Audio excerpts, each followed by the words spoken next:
行動為證，勝過千言。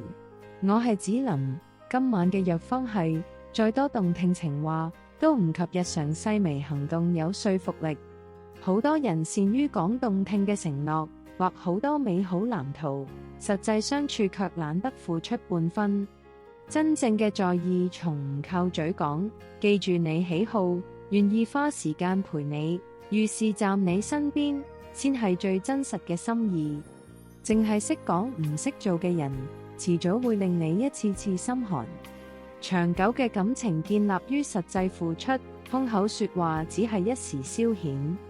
雙方落實行動先係緣分，淨係甜言只會虛耗期待。難道單憑滿嘴情話就足以確認一個人嘅真心？我係子琳，看重行動，看淡虛言，點個訂閱，願你從此百毒不侵。